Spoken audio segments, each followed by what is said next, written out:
Fireside, Dami and Joshua. I've harassed Joshua. I've been harassing him since last year, and we're grateful that we're able to make this happen. So good to see everyone for coming on today. A little bit of this is actually my first time of interacting with Evangelist Mike, but then, like I said to him, I grew up in Ife. I grew up in the university campus, and when I was, because my parents worked on campus, so every time I came out, maybe we're going to town, I remembered your office up there. Am I correct, sir? Yes. Was that your first? Was that your first office? No, it wasn't. Our first office is actually behind Obande. Obande near that's Mayfair side also. Yes. Yes. So our first office was behind Obande.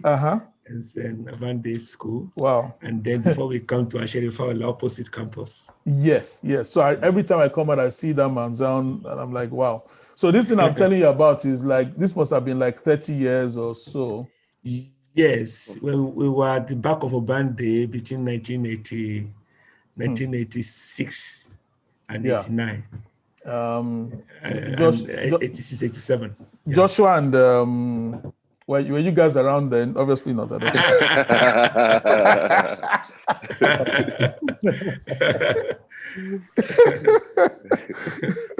All right, cool.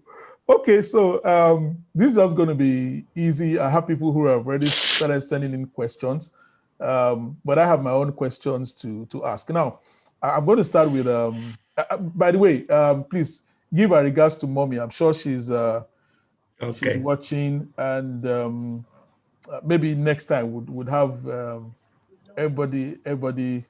My wife is here saying that she loves you. She loves all right, Auntie Gloria as well, and God bless the family. So my first question this morning is this. Now I'm into music. I do a couple of other things, and I know what it was like growing up. Of course, you are much older than I am. I'm just 53 now. In my own generation, in my generation, and as well as yours, when we're growing up, if a child tells his father, "Oh, I want to go and do music, I want to do drama," you were basically deemed not to be serious. It's not like today, where everybody wants to be an actor or a sportsman. Back in the day, everybody wants to be an engineer, a lawyer, and all of that. And so my question to you is that, how was it like, responding, to that call, or was it following a desire to drama ministry at a time when, that wasn't a trend? Because today, if you have, African Magic says they want to do an audition, I have it on good authority that people would have queued up from 12 midnight, for an audition the next day. So what was it like, just hitting that call? And by the way, let me just say to everybody, this is 35 years ago. All right. So how was it like then, sir? At that time, there was no Nollywood at that time.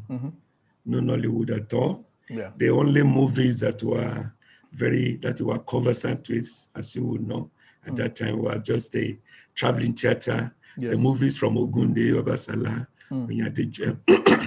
and Ogungbe, and so on and so forth. So there was no Nollywood. And therefore, there was not that common. It wasn't common for people to be in drama ministry. But there were gospel drama production on campuses. Yeah. They were they have been vibrant. We have vibrant drama groups on OAU campus, UI, Unilag.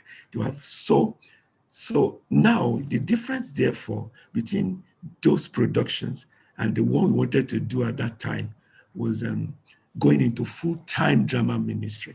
And that was what was strange. It was strange to people. It was strange to our family. It was strange to our church. So my pastors at that time, it was strange to them because they've not seen things like that before. So when they heard I was going on full-time drama ministry, they were so skeptical, and then they resisted at the beginning because they never saw it before. So it was not common. Yeah. It was So not common. I'm just trying. I'm wondering why would they? Of course, if it wasn't common, they'll be skeptical. They'll be Yeah, thinking, "I hope you're not going to starve." Um, you know, exactly. you know. So yeah, and thank you for sharing that, because this is a pointer to everyone here. That sometimes God can just call you out to do not just something that has not existed, but maybe is not common in your domain. And the truth of the matter is that these days people were so attuned to just blending in, Exactly. to just Yeah. do what is normal, What what is is normal? trending. Yes. And you were able to brave that odd. The fantastic thing about or the amazing thing about what you have done is that when you just did what you did, you end up inspiring other people as well, to enter into their calling, So thank you so much for that answer. Now let me ask Joshua and Dami. Both of you guys studied mass comm, right? Yes. So was that a situation with Daddy forced you to read mass comm, or was it for instance, I read civil engineering, and it was, yeah, if I actually had my way, I would have done mass comm. But well, I more or less did engineering for my parents' sake. So so what was it like for you guys? Well, okay, Joshua, go on. Who's I don't know who's older, Joshua or Dami? Yeah. Dami's older. Dami is older. Okay, yeah. Yeah, Dami, the older, I'm the firstborn. The firstborns are usually calm. He looks, I'm not saying you don't know. No, with his glasses and all. So. Anyway, so okay, Dami, go. Okay, so for me, there's something about the thing about our parents is that they've been able to discover the gift at a very young, since we're very young, since we're very Right. small. So anytime they discover something that looks like that gift, they just they try to pump it. It's as if maybe because of the vision, and that shows how powerful vision is. So Right. as if the vision just channels them to think ahead, to think of tomorrow. So when they see a semblance of that vision, for me, I Right. don't know, since I've been writing since I was very, very young. I remember the daddy will like jack the script, read it, and tell me, okay, do it like this. It's not correct. This correct that, correct this standard. So yeah, since I was very small, since I can't remember, my mom said I've been writing since I was like 5, and I can't remember that time. Wow. Right? The only time I remembered physically, like I remember writing, was 8 years. And so for Joshua, the same thing. When they discovered that music, that he has the music talent, they hijacked the keyboard. I love the word. I love the word hijack. Because like, this is why I use that word. It's like Yes. it's like they're thinking of the future. Yes. Even when we are not thinking of the future, they're thinking about tomorrow. Right. The ministry tomorrow. Right. Even when we don't even see the ministry tomorrow. Right. So that's how it looked like for me.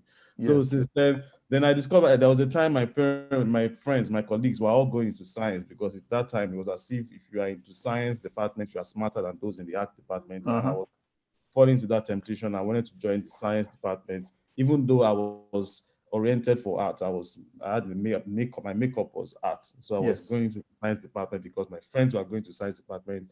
And my dad told me, say, you can never go to science. You are not for science. He said, what do you want to be? I said, I want to become a medical doctor. He said, there's nothing medical about it. There's nothing medical about it. So, you have to do art. You will do, so that's like art. Then I joined mass communication when I got to grade. But when I entered that, I discovered that it was actually right, because it was a smooth sail for me. It was like that was where I actually belonged. Good. Then for university, was something close to it. Mass communication is close to my area of specialization. So everything is still channeled towards the vision and towards the bigger picture. Absolutely. Okay, so let me for Joshua, right? So I mean, the question that I asked, and I said I was going to ask, both of you, is that I mean, I've been in ministry. I've been a pastor. I stopped pastoring actually like 3 years ago. Don't worry, nothing happened. I just basically went back to my. I call myself an accidental pastor. So I pastored for 8 years, and then I just felt it was time to stop and really face worship and a couple of things I'm doing right now. And one of the things I know is that I found a lot of children of pastors and ministers, they can't wait to just get out of that house. That look. So I mean, so I want Joshua to speak to that. I mean, what was it like for you? I mean, being in the house, growing up, and what really what has made it possible for you guys to come in and join your dad and mom in this ministry? And do you get the gist of my question? Yes, Okay. I do. Right. Yeah. Uh-huh. Right from time we had been involved in the picture, in the big picture. Right. I don't think there was ever a time that we were separated from what was going on. Mm-hmm. When we were in the period we usually call wilderness period, that was when we were still in Ile-Ife. We saw everything that was going on. When they were shooting, we used to peep and watch. When the ministry was going on stage drama, sometimes they took us along. Mm-hmm. I mean, I've heard stories. I wasn't conscious then, but mom used to tell me that my cry was louder of the 3 children. So when they took us to location when I was a child, when I was a baby, once I start crying, they start tossing me from one drama minister to the other. They're like, Egba. They've taken me through the window outside the backstage. So that shows how long we've been involved in the show. Even during the wilderness period, although we're born into it, so we as children didn't really see it as wilderness period because that was what we saw. Mm-hmm. So even in the times of drinking Gary, pap, Eko and tea, eating all kinds of maize because that was available to us, that was life. So we grew in the ministry and we saw God's hand when we got exposed, when we got exposed to what life was actually about. Okay, and we saw that this is what's going on. We had seen miracles, we had seen God's hands in the ministry. So seeing the impact that the ministry was making in the lives of people, especially when you go out and people tell you, "Oh, God bless you for the ministry. Greet your parents. They've done an awesome job. They've done an awesome job." I mean, you are seeing the outcome. You are seeing the lives that are being blessed. Right. And when it was time for us to also get physically involved, not just watching now, it wasn't like this is only what you must do. You must you must do this. It was rather they watched us and they saw what we could do. Right. Joshua is interested in not just me. In fact, before I was interested in music, I was drawing, I was sketching, I was painting. So it wasn't like you are drawing. What do you want to use drawing to do? Drop that drawing and go and it wasn't like, it was rather, okay, you are drawing. Take this paintbrush. Yeah, draw this one.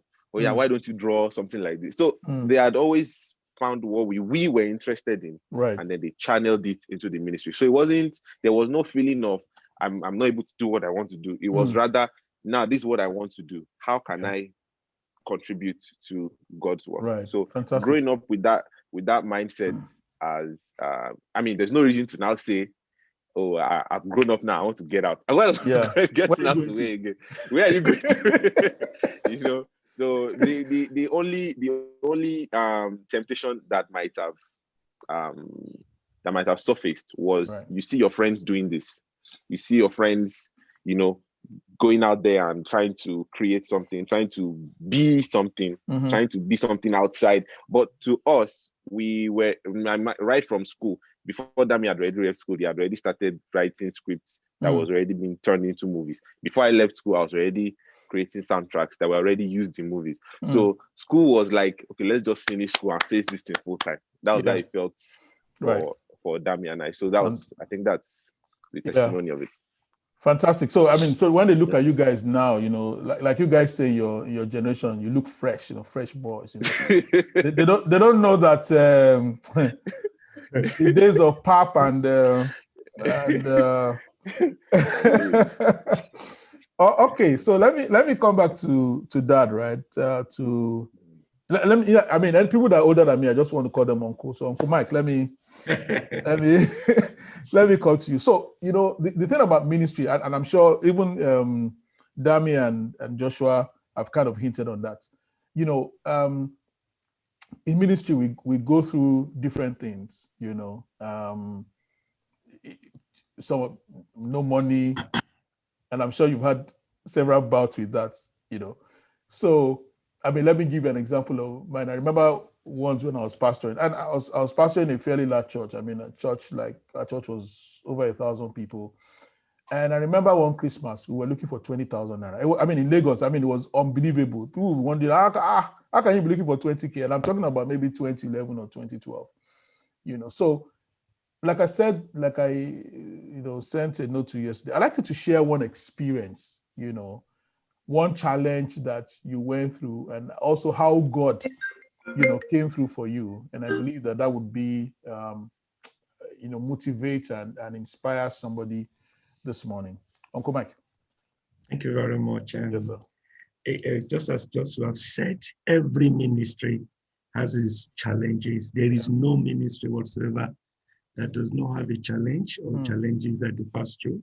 Yeah. And there is no level a person will get to in ministry that will not have a little bit of the wilderness to pass through. Yeah. If one desire to go on, there must be consistent examination. So yes. So I will just there are several challenges in the type of the work that we are doing, and but I will just give just one little experience, and that's involved, and that's the children. Apart from the ones you have passed through right from the back, even the one that was that was not so far away. It happens sometimes. Had to be about 3 years now, about 3 years or so. Dami was married at that time. Joshua was not yet married, so he was still with us. But the house were not so far. That we were going to church. We have already dressed up. That is high, and mommy and Joshua, we've already dressed up. We want to go to church, and I think our daughter also was around. So we dressed. We were with eagerness. We dressed, wanted to go to church. And then we just entered the car, and there was no fuel in the car. No fuel at all. And I checked my pocket. There was no money. We checked mommy's bag. No money. Joshua, do you have any money for fuel? Maybe he said there is no money. Fresh boy like Dami. That is Joshua. So Joshua, fresh boy like Joshua Dami has got married. I said, so what are we going to do? No, they're not going back into the house. We've locked the door. So we stood by the car. So it's okay, Joshua, what are you going to do? Maybe go to Dami's house and probably get to Dami's house before he goes to church, if you are going to make any solution. And so he went. He trekked to Dami's house. And then we waited. He said, we will go to the church today. I'm not going back into the house. So he went. I didn't know how they arranged it. Maybe Dami took him in his car, buy fuel. Then he came back with 4 liter or something. So I'm plugged in the car. And I've not forgotten that experience, because even before then, even when Dami was not yet married, there are instances many times that we say, Dami, just give us. So, but many people will not believe that in ministry, there is no way. There are times you pass through some challenges. So these are the challenges we pass through, not so far behind, but we knew God was trying to test us. God was preparing us for a bigger future. So that was just one of the experiences, which I will say financial. And that was at that time. And that is just one of those type of experience. Yeah. Wow. And now I want to add that in addition to that, I want to add that to buttress what the boys were saying. Yes. That even until they got married, they were with us. And I knew the Lord just arranged it like that. So they were learning all those types of ups and downs. Yes. Up and down, up and down. And that is very, very helpful to them now that they are married. That they are married. Thank you so much for sharing that, because it's even good that you share that, because a lot of people would look at you on the screen. The reality about life is that sometimes when you're maybe into drama, into film and music, people are calculating the money for you. Excuse me. They're calculating the money for you. For instance, if you go on YouTube now and I look at how many streams maybe Angbarala has done, or Abejoye, people are already calculating the money for you in dollars, and then they're calculating it back to Naira, and they say, this people must be, we just go through, it's amazing you share this. And it's good that you share this particular example, because it wasn't so far back, No. It wasn't so far back. Thank you, sir, for being so real. So let me ask Dami, and then maybe if Joshua has a contribution to this. Now, I mean, you guys are much younger, and you obviously know the power of the arts, right? I want you to, what do you think about how God is going to use the arts, or is using the arts presently, and how he's going to use it even more, in the years to come. So let me say something before I allow you to answer. One of the things I say to people is that, we're used to the fivefold ministry of, the pastor, the teacher, and the evangelist. But now your generation, we have people that are called influencers, and I'm sure that even both of you are influencers. Sometimes I see the tug of war on Twitter, where you guys say something that people are dragging you, so you find out that you're able to influence culture. So I wanted to speak to how powerful, because the people who are in ministry, they're pastors, and of course we're still going to put this on YouTube so that people can listen and watch. What is the power of the creative arts, in shaping the kingdom, in shaping culture? So let me ask Dami first, and then if Joshua could add to that afterwards. Dami. All right, thank you very much, sir. I know Joshua will have a lot to say about music, but from the drama perspective, I would just say that it has, from time, if you look at the Bible, you will see that Jesus Christ used parables to illustrate or to pass out messages, and to me, that for me is like a dramatic illustrations of Jesus' message. Mm-hmm. There are some things that the pastor will not be able to articulate in a dramatic way, and God is thanking on drama ministers to pass out that message. Right. Even there are some messages that even pastors cannot preach. Maybe because of the probably because it could be for any reason. It could be because of the gravity of the message, right? Because of the depth of the message, right? And God is banking on drama ministers that, look, this is what I want you to preach. So drama is a powerful tool that even Jesus Christ has used back in, even in the Bible days, to pass across these messages, So there's some messages that you can't even articulate, like for example, like blood on the altar. How would you pass that kind of message? How would you preach that kind of message on the stage? It's difficult, except God gives you that utterance. Messages like Abejoye. Sometimes, I saw someone's comments on Abejoye, and he said Abejoye passed out the message of Jesus Christ in a simple way. The Abejoye was talking about Jesus Christ in simplest, dramatic, simplest way that even somebody who hasn't heard of Jesus Christ before will clearly what salvation message is. It's like coming down to the base to talk about Jesus, the power of the cross. That's how powerful drama is, and God is really banking on drama. Because the devil too is not giving up to.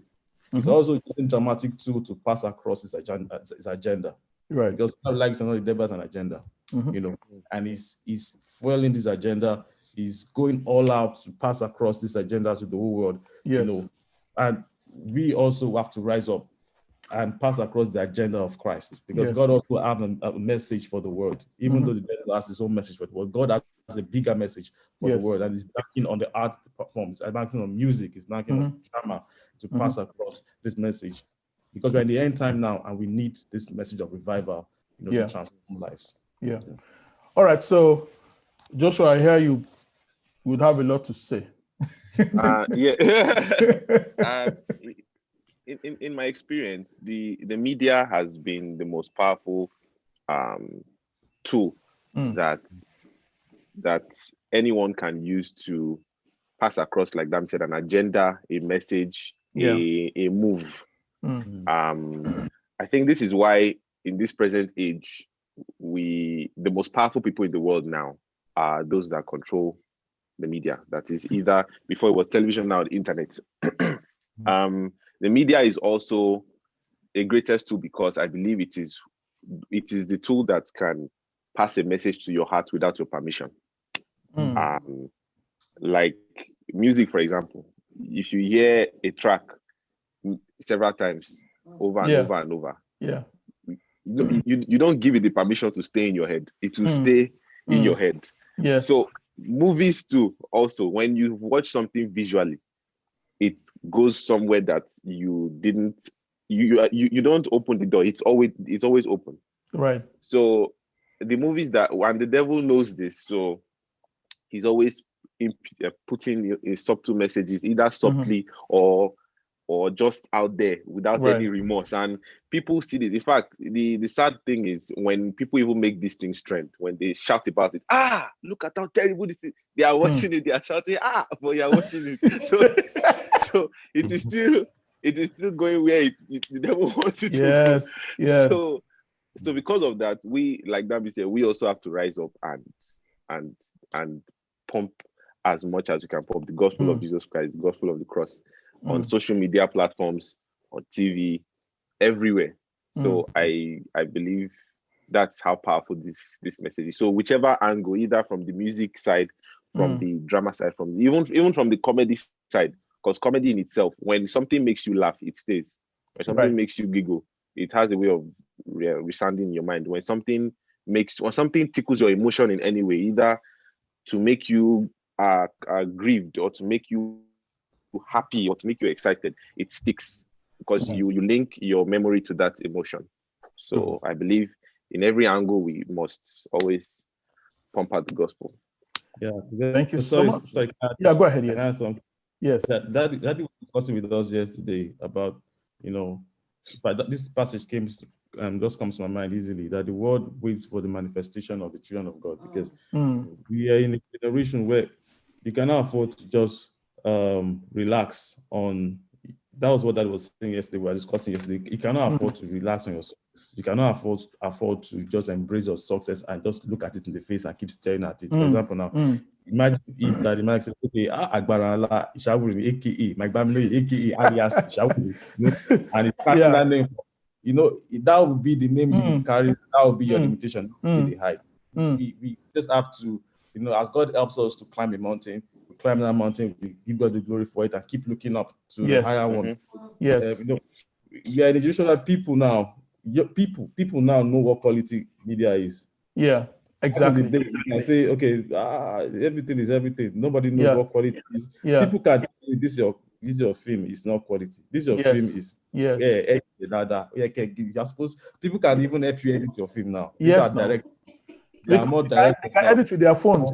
They can edit using their phones. So many things are happening. So no matter there's no amount of films that we can produce now that is even enough. That is why we cannot relax and say we've done it.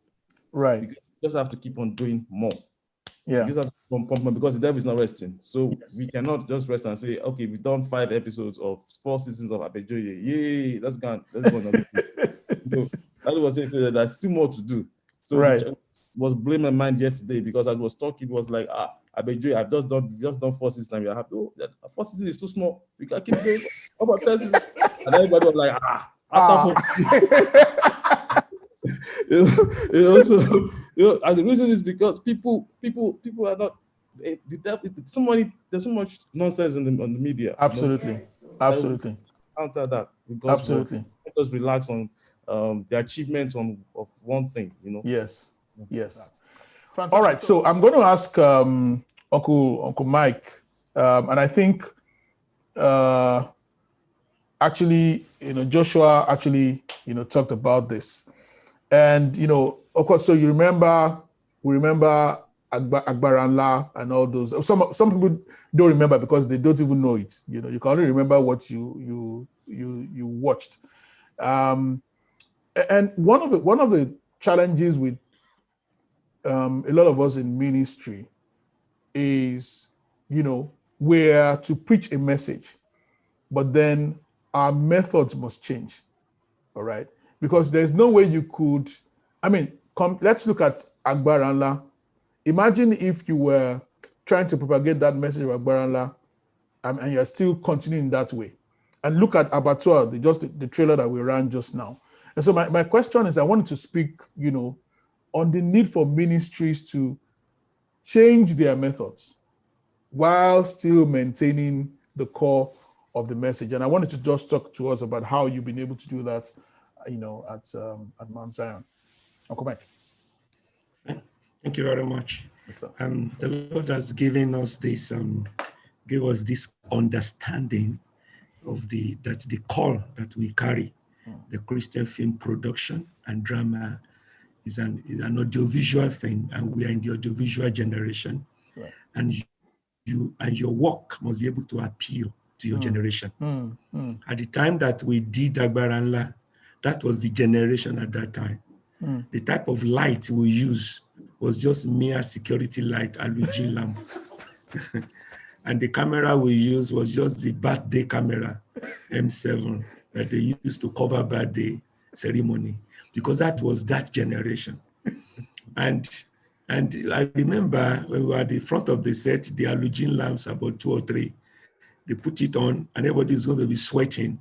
And because that was the light that was available at that time for that generation, that was the type of them. And the movie came out at that time, and it held everybody spellbound. They didn't see anything better than that production at that time, because that was that generation. Yes. Now, so therefore, as we keep on moving in the ministry, we must keep up our open hearts. And we are not just confined to the church. We are not confined to the religious circle. We kept on spying the other side. We kept on looking at what they are doing. We kept on researching into how they are doing things. So we saw they have brought new camera, they brought new light, this is how to light now, this is how to light now. So we are going to keep on improving. So from Agbaranla to like Blood on the Altar, there was improvement. We kept on going soundtrack. Now, it came to a particular time that when we wanted to do Gods Are Dead, I call it a moment of transition for us, because we just felt, now we have to go on, we have to move up. So we had to go into the midst of Nollywood at that time to go and bring cameramen, bring soundmen, bring makeup artists, bring continuity. And we heard that they used to lodge them in hotel. We, among ourselves, we lodge in our various houses. But to go to Nollywood, the cameraman will stay in hotel. We have learned all those things. We had. So we prepared. We want to upgrade, we want to step up. So we brought them on set. So all the crew on set, all the crew of the Gods Are Dead came from the Nollywood side at that time, because there was no better hands than them at that time. So there was an upgrade of the production. And since then, we kept on going. So we kept on moving with the trend. And we kept on doing things that will appeal to the generation as we keep going. So that was how we now, then it came to a time that now our children have to take up the assignment. Then Joshua took up the sound, Dami took up the photography, and then I was directing. But it also came to a time that even when Dami is shooting, there are limits to some things I can intrude, because I discovered that these youths, they have big heads, they have big hearts. Hello. Yeah. You see, for example, Dami and Joshua, they have a lot of tussle with my wife, because when they are directing my wives like to write script that is full of dialogue, as if pastor is preaching. And Dami will shoot the movie and edit it and cut all the words off. And Hello. my wife will be saying, Dami. are you hearing me? And my wife will be saying, Dami, those are important word of God. Important word of God. And then you'll be saying, no, it's too lengthy. That is not for this generation.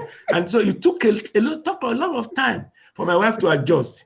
Me, I adjusted. So the way we used to shoot our movie, somebody drive a car, get down from the car, lock the door, enter the house.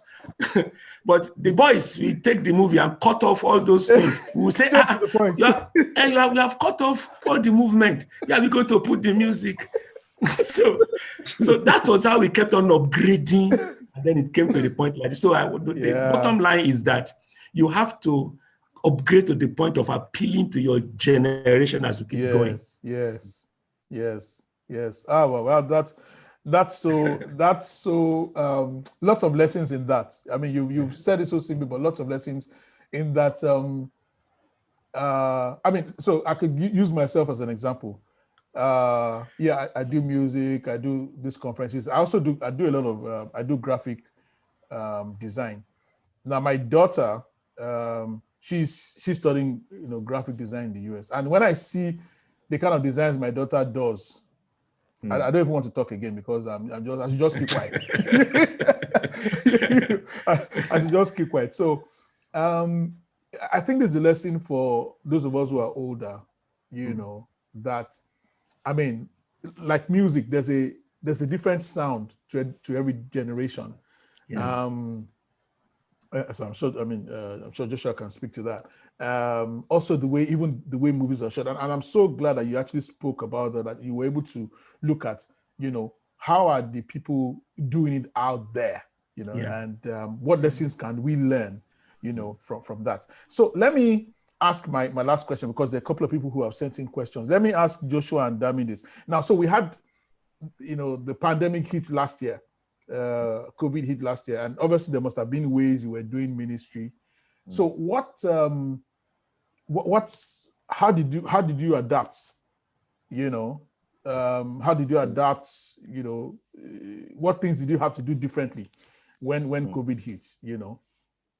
Is that a question? Yeah. Okay, so let's Dami and then Josh. Okay. Well, first of all, just thank God for God's grace, really. And I think what helped Mount Zion was because of, I just thank God for God's dealing, because the reason why I said God's grace is the most important aspect that I can't even trade for anything. I could have said we have done this, we did that, but it's bottom line is God's grace. And which is because prior to the time, I think God has been preparing us. I think that I can even say more about that later, but God has been preparing Mount Zion in ways that we can't explain. That that time they told us very shocking news that God said we should close down our shopping outlet where DVDs are being sold, and it was so strange to us. It doesn't make sense. It didn't make sense. He just said God said we should close our shops where our DVDs are being sold and just put everything online. And I was like, how do you close shop? And everything was just strange to me. That we just have to just work, because I believe, okay, he heard from God, let's just follow, and it was done. And that was like a year or two before this whole thing happened. So from time God has removed our mind from, God, that's one of the dealings that God, the dealings of God, to remove our mind from materialism and just focus on Him as the ultimate provider. Yes. So that was a dealing then. So everything was just going on YouTube for free. Post on YouTube for free. Getting nothing, just post on YouTube. Just post on YouTube. So that went on for a while. Then when this COVID-19 happened, it wasn't. It was as if we are just going on with our normal. Yeah. So it was as if God had seen the end from the beginning. So sometimes when God gives instructions, and if you don't follow that instruction at that time, it's going to be too late. Because when you want to follow the instruction, you will be struggling when you could have actually moved. So it didn't really hit us by grace. We didn't feel the heat as well, because at that time, remember, that was when the train came out. And when the train came out, people were at home, nothing to work. So I just, amazing.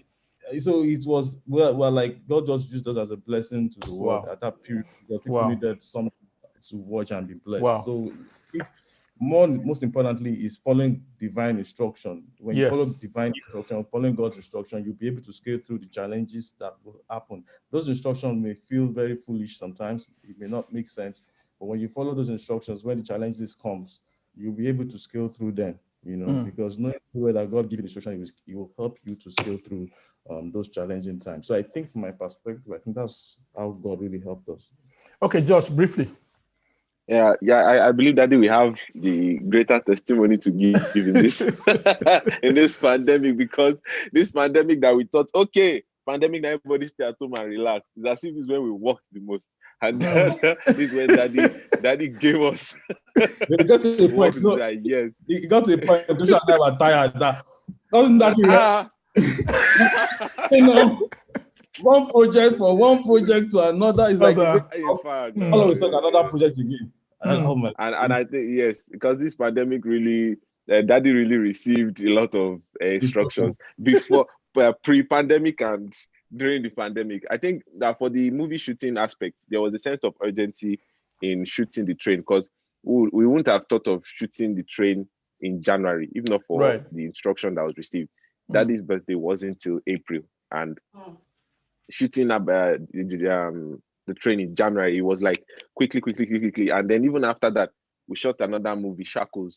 In Abuja, and it was also quickly, and as at that time there was no news whatsoever of the COVID. In fact, then there was the news, but no one really thought it was something that was our business. We all thought, okay, China, yes. So immediately after we finished shooting those ones, and then okay, let us begin to post. Then the COVID just got really massive, and so it was as if it was almost like we had done these movies for the COVID period, because that's when that was when there were a lot of views and all that. So, and then even during the COVID, I think Daddy will say more about this. All the online, that was when online went into something else that I've never seen in Mount Zion. All manner of the online trainings, online institutes, online. I sat. There was a time. Let me, because I know Daddy might not say it. There was a time I saw Daddy sitting down on the chair with the Zoom Institute, and he sat down for hours every day for a week. And I did it during the institute, but just for like 2 or 3 days, and I felt it in my back. Hello, how old are you? Thank God for the grace. So I couldn't imagine Daddy sitting for a whole week every day for hours, and he did batch 1, batch 2, batch 3, and in fact, God just gave him some immeasurable grace for this during this pandemic period. I'll let Daddy finish the testimony. Thank you. Uncle, please just talk about everything, and then we'll take questions that people have sent in. Actually, they have almost said everything. I just want to add that apart from the online school, because the Lord just brought revelations of drama school. People were at home all over the world, but they were able to attend the schools. Right. We did more than about 9 online schools at that time. Batch 1, batch 2, batch 3, batch 4, batch 4. Wow. Then Film Academy, they did Film Academy, then Children Film School, and the Advanced Certificate Program. The Lord was just giving us that open door. Apart from that, I want to say that it was during the pandemic that we wrote the script of Bamiloyes season 4, and it became the longest of the seasons. The longest of the Bamiloyes seasons. It was during the pandemic we wrote it and shot it at that same time. So the pandemic time was a very fruitful time for us in that ministry, because the Lord opened the door for the work. Amazing. I think, if we're to close now, two clear things that I've just been blessed with is it's so important to just hear God. You may not understand, because you probably didn't even know there was going to be a pandemic, and everybody around you did not understand when you said, even Joshua and Dami didn't understand when they said close the shops, and there was this increased agitation to move online. But there was a God, because you serve a God who sees the end from the beginning. You were just in tandem with Him, and also to just show that whilst being sensitive to what people may have gone through last year, God was able to it was a good turn for me. Like you said, you were fruitful during that season. And what I want to say to everybody here today is that let's, the lessons that we've learned from 2020 that we have to put to use in 2021, and beyond, because as we see this thing, is still, is still here with us. And I mean, if we now even listen to the kind of prophecy that Pastor Deboye has given, well, you need to know that, we're not in a hurry to, I mean, you just have to prepare, brace yourself, for the worst, and just be strong in this day of adversity. Yeah. Yes. So let me take some questions from people. I have a question from Pastor Tunde Balogun, and I'm going to ask Uncle Mike this. It says, what gives you fulfillment and satisfaction most about your gift and the ministry of acting? And then maybe also let me add this, because a lot of people say, how are you funded? What role do churches play in support of your ministry and vision? Uncle Mike. Those are three questions. Yeah, I'm sorry, sir. So the first one is the fulfillment, the calling and the ministry. Yes. What gives me the fulfillment is when the major thing that gives me, or that gives me fulfillment in this calling and the ministry, is the impact, the testimonies from the lives of people all the time. You go to the YouTube, you look at the Bamiloye, you look at the comments of people receiving the power of the Holy Spirit, receiving salvation, healing, receiving understanding of God's mind. It's a great fulfillment. I believe it is the part the Lord wants us to play at a time like this. So coming across people in the streets, in the banking hall, the market, and they're hugging you and telling you, you have made my day, you bless my life. They can't hug you now, Shao. What do you say? I said they can't hug you now. No, not now. That is, I'm just giving example that I understand. I just fully understand. Yes, example of people. The testimony, therefore, is the fulfillment, and they have the understanding that the drama, the Christian film production, is becoming a tangible alternative to the secular movies, to the uninspiring movies, to the idolatry movies. The gospel film production, not even from Mozawan alone, even from all our other drama ministers. When you see all these things, it's so fulfilling, and there's satisfaction that you are fulfilling God's plans. So that's the first one. Number two is what role is the church playing in all of this? Yes, I would say the church is playing the spiritual role in all of it. For example, the church is our first consistency. If all the production we do, for example, when we're doing Abejoye season 1, 2, 3, the church took it up and using it for crusade, because we put it for revival, evangelism in churches, and they are sending reports to us. We are helping them to make the flyers. For example, Abejoye season 3 was premiered in about 500 places worldwide, for 500 places, and the places were church. Big churches, small churches worldwide.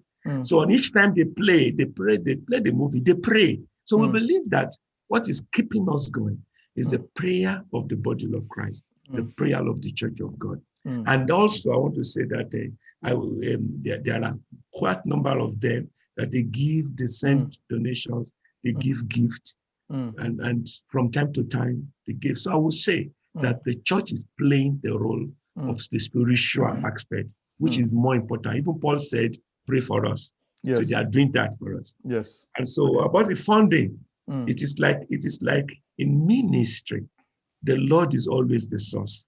Yes. The Lord is the source. So I would say the Lord is the source of this funding, inspiring people to give from time to time, just like what Joshua said. Not that we are selling films, we don't sell films again. We are selling before, but we don't sell again. Because the Lord told us that we should release it, not only on YouTube, even to television stations, to TV channels. They ask us, we send to them. They send our drive, we upload for them. We send across to them. Because the Lord said, the more the message spread, the more you are blessed.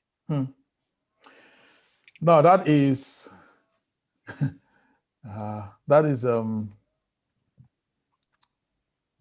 That's crazy. I mean, sorry. I'm sorry. I'm sorry, sir. I mean, yeah, because it takes God. It takes Yes, God. I believe. It takes God to Yes. to say that kind of thing, and it takes also boldness on your part, to obey. After you put all your resources into not just doing a shoddy job. I was telling my wife yesterday. I was watching one of the films. I don't remember which one we were watching yesterday night. Dami produced that one. One of the films we were watching yesterday. Anyway, I don't remember. So, and I said to myself, I said, even the quality of this film, is so much better than a whole lot of stuff that is coming out of Hollywood. And then to now say that higher calling, yeah, higher calling. Yeah, I was watching that. So, well, God bless you, sir. But what we'll do, Sha, is that I'm going to get your account details. We'll send it to everybody who feels led. We'll just send that via email to everybody after this meeting. Okay, somebody asked, this is for you, Dad. It says, clearly your ministry is a godly legacy. Having watched the Train movie, I can say I have an idea of the journey. But what advice would you give to those that have not yet found that special calling like singing or acting, but earnestly want to serve and love to share the word to the world? Yes. That's from Soluwanishi Adewumi. Thank you, sir. I will say that I like the question. Mm-hmm. I will start by saying every child of God, not only children of God alone, everyone created by God has a purpose for living. And now every child of God has a call upon his life. And that was what prompted me right from the start, that there's a call of God upon my life, even if I don't know it. And I was begging God for it. So I will say that the first thing for us to understand is that you have a call. There's a call of God upon your life. There is a gift inside of you for the expansion of God's kingdom. And you must discover it. And the only way to discover it is just asking God to put your attention upon it. There is something in your hand. There is a rod. There's something in your hand that must be for the expansion of God's kingdom. Look for it. It may not be music. It may not be drama. It may be in the area of talking, communication, decoration. It may be, even Joseph was useful in the palace, in the political power. Even Daniel was useful in the king's palace. So there is always a gift. So the advice I will give therefore is discover the area of your calling from God's presence and focus on it. And then any other thing like career and profession is just a complementary power for that call of God upon your life. You can be an architect and still fulfill God's calling. You can be a medical doctor and still fulfill God's calling. You must hold your ministry with your profession. You must hold your ministry with your career. A career without a ministry, you are just serving the whole world without serving God.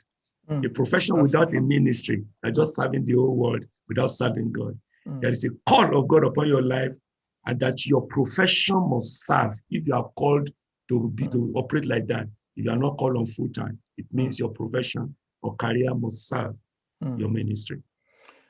Thank you so much. Joshua, are you here? Yes, sir. Okay, good. So did you hear the question I asked earlier? No. Okay, the question is somebody, that person and also me, we want to join your record label. How do I get signed up? Yeah. That's a future topic, future talks. But you have a record label going on. Somebody said, somebody actually mentioned that. She said, what is Joshua's advice to upcoming gospel artists, and does he plan on signing anyone to his record label? Okay, I don't have a record label yet. Okay.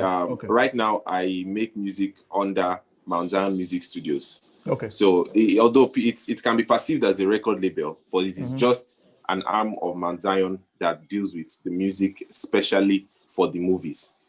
So it isn't yet a full-blown record label, so to speak. It's just an arm of the ministry that deals with music both in terms of albums and but primarily for the movies that the ministry produces. Right. So that's the so for advice for young ministers, I think that's the first question. Yes. Yes. For upcoming artists like us. Okay, upcoming artists. That the advice I would give, first of all, and this is the advice that Dad also gave me when I was also starting. I know I'm still starting, but when I was still in the earlier starting point, right? I was so eager to let my music get out there. I wanted my music to. I wanted people to hear my music. To blow. You want to blow. Exactly. That's what they want to. That's what we all. Exactly. Exactly. We want to blow.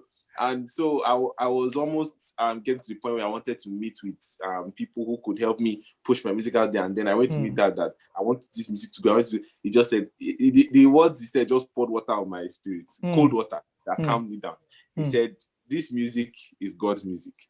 And he will take it to everywhere that he wants this music to get to. Your own job is to make the music and relax in God's presence. So since then, I just said, okay.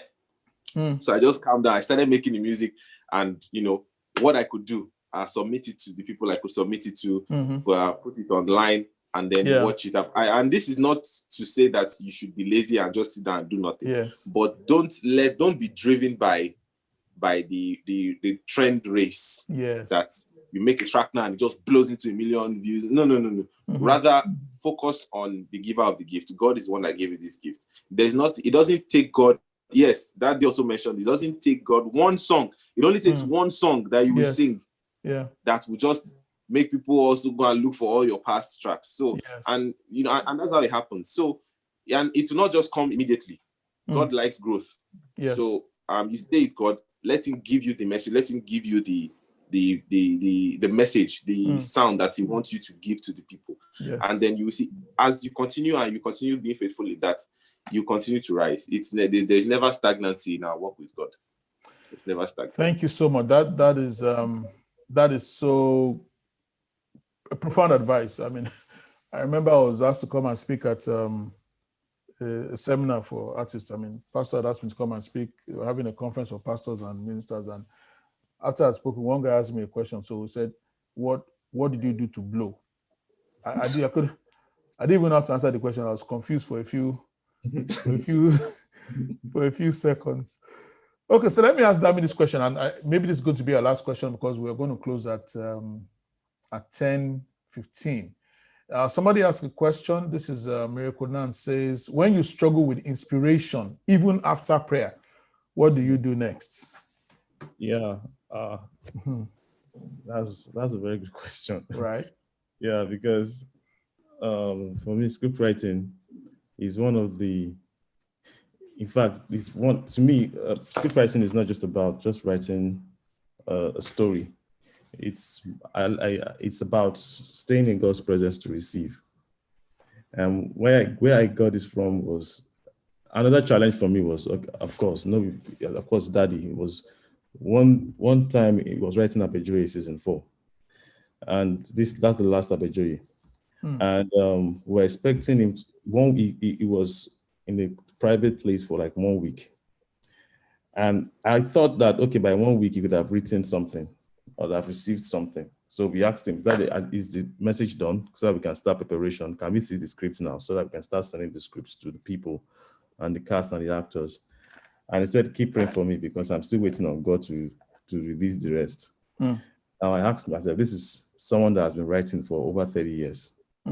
Over 30 years of his writing is equal or is older than my age because I'm just 30 years. Now this is someone that's just been writing, just ordinary writing, ministry for 35 years. So his time of ministry for 35 years is older than my age. So that means normally, secularly, it should be somebody that should sit down because of experience. You should sit down and just click, just sit down. Even closing your eyes, script should come naturally. Yes. But still prefers to just stay in private place and receive from God.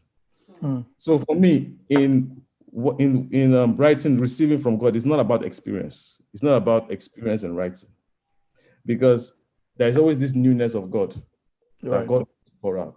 And if you bank on your experience of writing, if you bank on how you used to do it, you will not receive that fresh wine.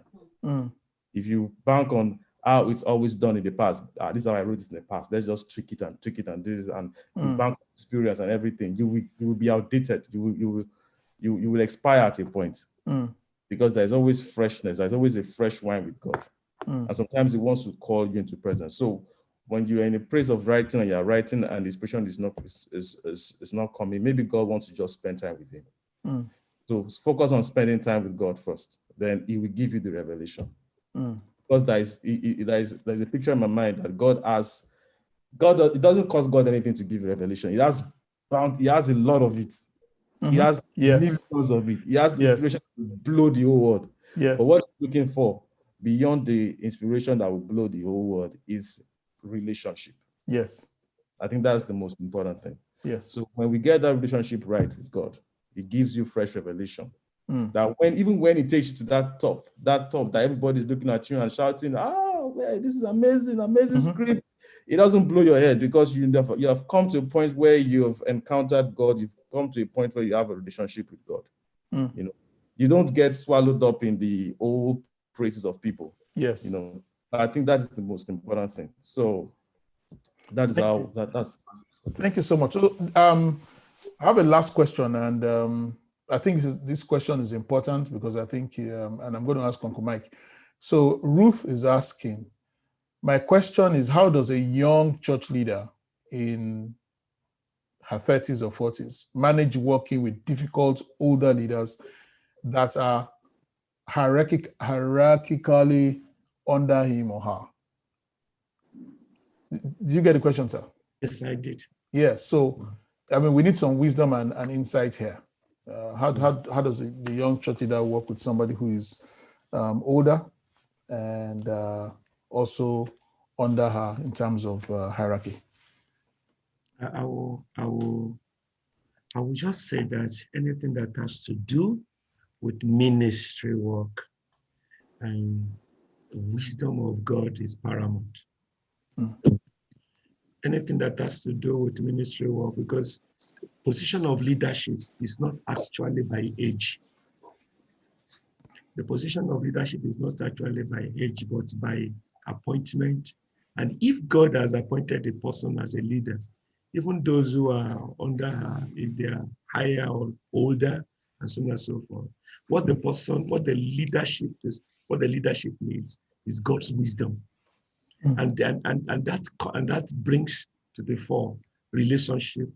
If the person is so conversant with God, and they ask God for consistent wisdom, understanding, and knowledge, the Lord is going to be giving that person the wisdom to handle those people, the wisdom to deal with those people, the wisdom to operate with them and work with them in a way that even those people will be happy and they be contented. So I would just, my simple answer therefore is the person to be in the Lord's presence asking for wisdom to handle them. It is just like that. In any position of leadership, there may be people that are older under you. There may be people that are with different type of characters under you. But a leader is known as a leader when he's able to apply and manifest godly wisdom in all his dealings. Okay. I know I said that was the last question, but I was a pastor, and when pastors, you always close. You always say, this is the last thing I'm going to say. That doesn't mean that pastors are liars, but I just saw one important question here, and I think I'm still going to ask Uncle Mike to answer this, and then we'll close. It says, Daddy, how have you been able to keep some of your wonderful, vibrant gospel actors around in ministry for so long? How has God helped you to relate so well to keep them? Some of them really deserve immense accolades. I think that's a very important question. So how have we been able to do that? Working with the same people over the years. First of all, I would say that we are talking about the Mount Zion actors or members. They are classified into two. The first classification are the actual members of Mount Zion and Faith Ministry. Right. And the actual members are just 6 families. Just 6 families under the husband and wife, and then or 7 families, Right. husband and wife, and then all our children together. Mm. So those are members. In fact, there are some of those members of Mount Zion that don't appear frequently in movies. Mm. So the second classification, therefore, are the field members of Mount Zion. Those are drama ministers. Many of them were past students of Mount Zion Institute of Christian Drama. Right. And from there, we make connections. That's why they are the net. That is the reason why you see some of them in our movies, see them in other movies, see them in so many other movies. So at times, you don't even know which one is Mount Zion. At times, so therefore, you just classify all Christian movies at times as Mount Zion because you are seeing the same faces in all those places. Yes. Now, so that was the reason. So therefore, some of them are not actually core member, but they are field member of Mount Zion. They are field member of Mount Zion. But we relate so much by meeting together in the conferences, by mentoring. We relate so much. Yes, sir. And then this understanding of the fact that they are in the work to serve the Lord. This desire to serve is in the heart of many of them. And that is the reason why they just keep coming and they keep close. And we keep on working together like that. Thank you so much. We have to to bring this to a close. We're already like 7 minutes past. We said we're going to end this at about 10:15. And I have to go because I know that Joshua and Dami, they have to go back. You guys are on set, right? Yeah. So I have to let you go so that when I call you next time, you can quickly oblige. So I'm so grateful, Uncle. So thank you so much for being here. Joshua and Dami, thank you so very much. This has been, so enriching for me and enlightening. The comments there, people have been blessed. Like I said, I would we're going to put this on YouTube, and we'll also send an email to everybody with the ministry's account details so that thank you very much, sir. Blessing, to them. You can do that. No matter how small, let's just send something. They've been a blessing to us, and this is an opportunity to do just that. So thank you so much, Uncle. Thank you so much. Thank you very much. Thank you very much. Thank you. Thank you, sir. Appreciate the appreciation. Thank you very much, sir. So I'll get the account details and email to everybody. Rotimi, thank you for helping out in the background. God bless you. So God bless you, everyone. Thank you very much coming God on. Bless you, God bless you, and bye-bye. Bye.